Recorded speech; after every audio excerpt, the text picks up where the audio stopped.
연주회가 있다고 해서 말씀을 짧게 하기로 아무도 부탁하신 분은 없는데 저 혼자 그렇게 결심을 했습니다.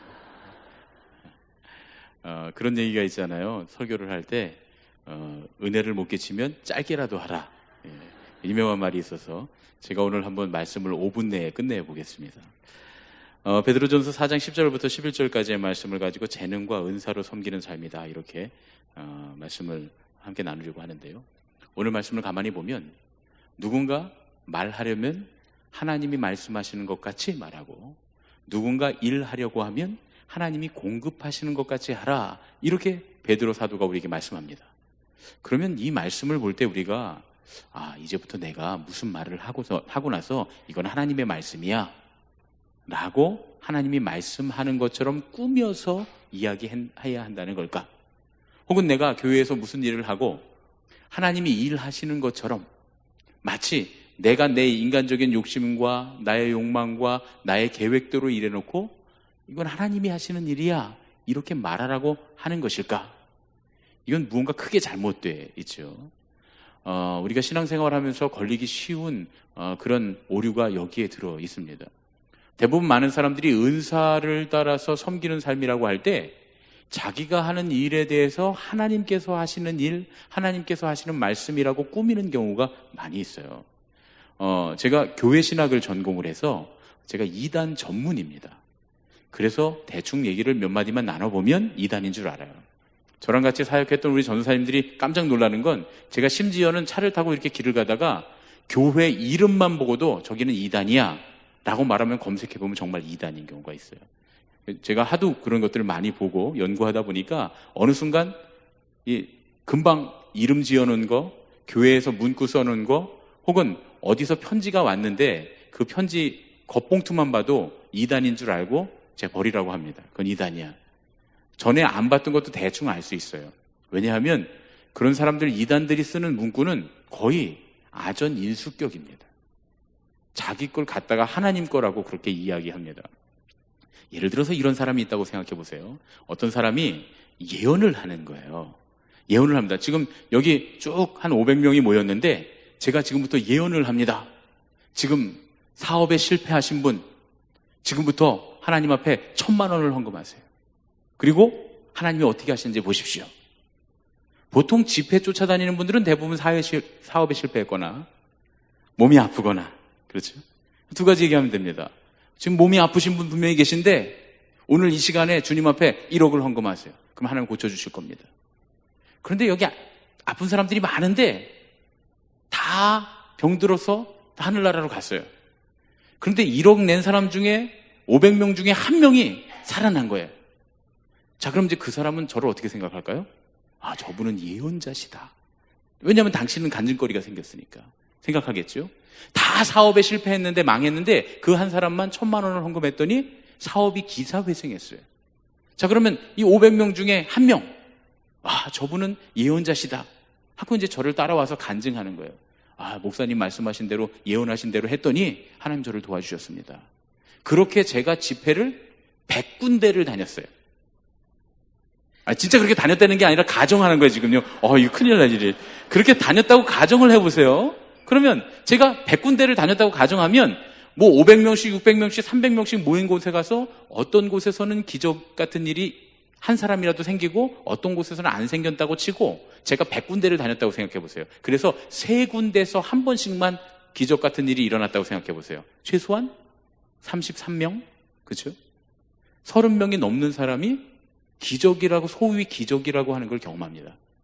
그러면 이제부터는 제가 그 33명, 왜냐면 저한테 은혜를 입었잖아요. 제가 예언한 대로 1,000만 원 헌금했더니 기업이 기사회생하고 1억을 헌금했더니 죽어가던 사람이 살아났어요. 그럼 그 사람들은 오태훈 목사님이 말씀한 대로 했더니 저 참 예언자 같은 분이 하는 대로 했더니 내가 살아났다. 그래서 저를 쫓아다녀요. 제가 오라면 오고 가라면 가요. 그래서 쫙 사람들 1,000명, 2,000명 모인 데서 간증시켜요. 오태훈 목사님이 예언하는 대로 했더니 제 사업이 기사회생했습니다. 죽어가던 내 병이 고쳐졌습니다. 그래서 제가 30명은 너무 많으니까 한 20명만 끌고 다닌다고 생각해 보세요. 그래서 이제 여기 집회를 막 읽고 막 찬양을 하고 막 뜨겁게 기도하고 나서 이 앞에 나와서 20명도 많으니까 15명만 간증시켜봐요. 짤막하게 3분씩. 그러면 여러분들이 전부 다 뭐라고 믿겠어요? 오태훈 목사님이 하는 얘기는 파트로 매주를 쓴다고 해도 예언이다. 이렇게 믿지 않겠습니까? 이런 오류에 우리가 흔히 빠진다는 거예요. 대부분의 이단들은 이런 방법을 사용합니다. 그래서 하나님의 말씀을 예언한다. 그러면서 막 중얼중얼거리다가 하나님이 너에게 말씀하시는데 이렇게 하라. 이렇게 하는 사람들은 1000명 중에 1001명은 가짜입니다. 예. 그런 예언자들은 대부분이 아니라 다 가짜예요. 여러분, 이걸 중요하게 생각해야 됩니다. 진짜 하나님의 말씀은 그 사람이 병에 걸려서 죽든지 살든지 하나님의 말씀을 따르는 사람에겐 은혜가 있어요. 제가 장례를 수도 없이 많이 치러봤는데 우리 김용표 목사님은 알아요. 내리교회에 제가 1교구, 2교구 맡았는데 다 할머니들이거든요. 그 교회 주변에 사시는 분들. 제가 심지어 8주를 한 번도 못 쉬고 장례를 치렀던 적이 있어요. 한 주도 못 쉬고 계속 장례가 나갔고요. 그러니까 얼마나 많은 장례를 치렀겠어요? 그 중에는 암에 걸려서 돌아가신 분도 있고 사고 나서 돌아가신 분도 있고, 또 제가 목회를 20년 하다 보니까 중학생, 고등학생들이 먼저 하늘나라 가는 경우도 있고 20대 청년이 부모님 놔두고 먼저 하늘나라 가는 경우도 있고 별의별 일들을 다 겪었습니다. 그런데 그렇게 끔찍하고 비극적인 일들 가운데도 하나님의 말씀대로 사는 사람들에게는 그 일에, 그 모든 과정에 은혜가 있었어요. 할렐루야. 그러면 여기서 지금 베드로 사도가 말하는, 누군가 말하려고 하면 하나님이 말씀하시는 것 같이 하고 누가 일하려고 하면 하나님이 공급하시는 것 같이 하라 라는 말씀은 뭐냐? 이 말씀을 가만히 보면 여기 히라보로 뭐뭐 하는 것 같이 라고 하는 말에 호스라고 하는 부사가 쓰입니다.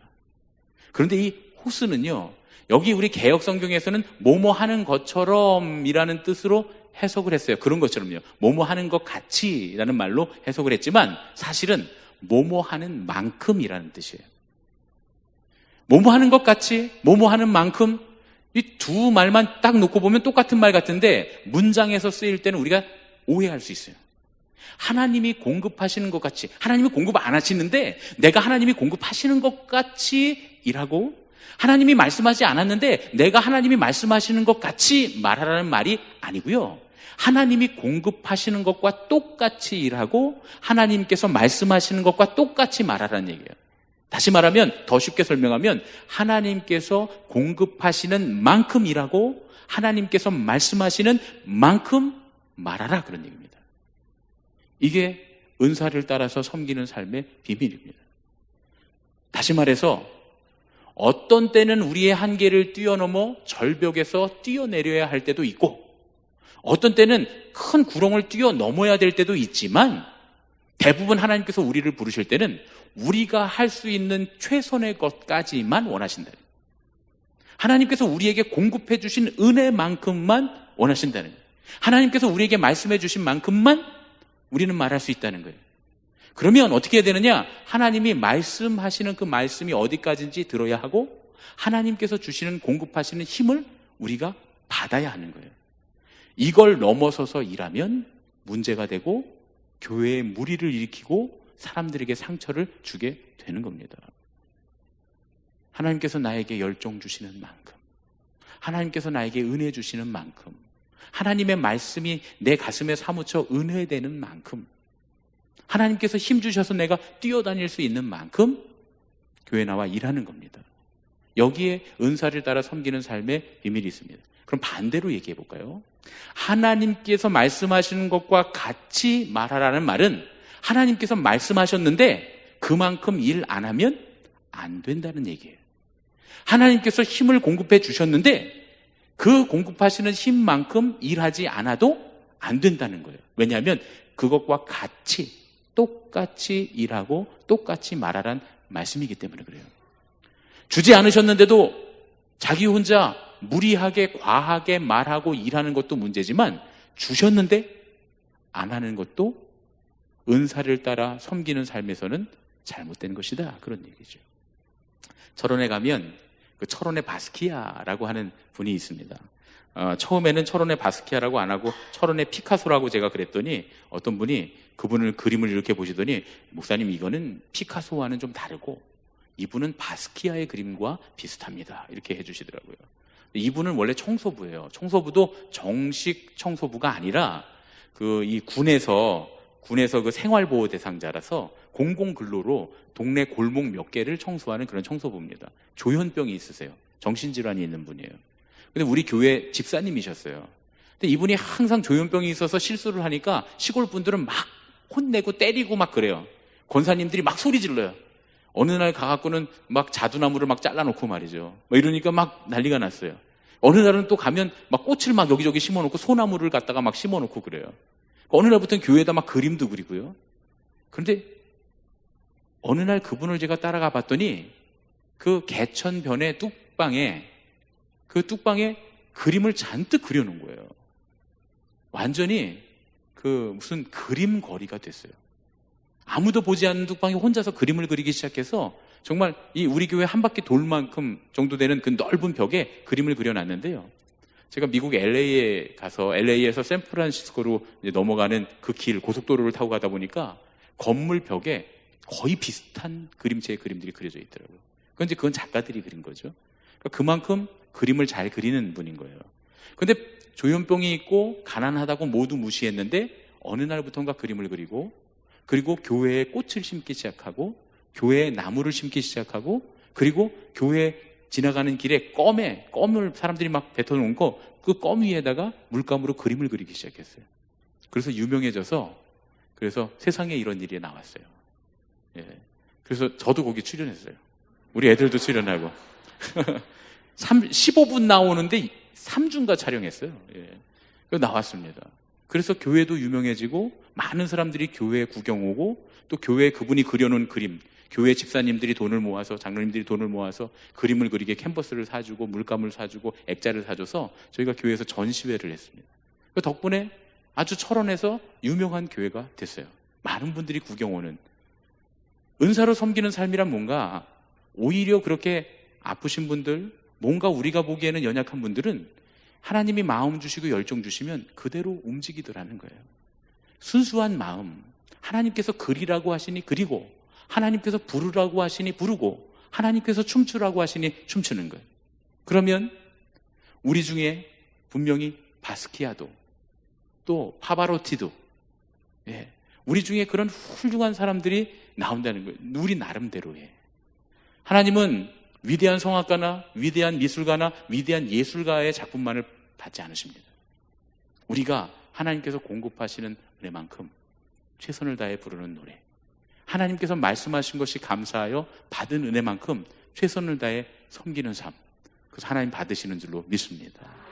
은사를 따라 섬기셔서 하나님께서 일하시는 만큼 일하고 하나님께서 공급해 주시는 만큼 일하고 하나님이 말씀하시는 만큼 말하는, 똑같이 일하고 똑같이 말하는 저와 여러분 되시길 예수님 이름으로 축원합니다. 기도하겠습니다.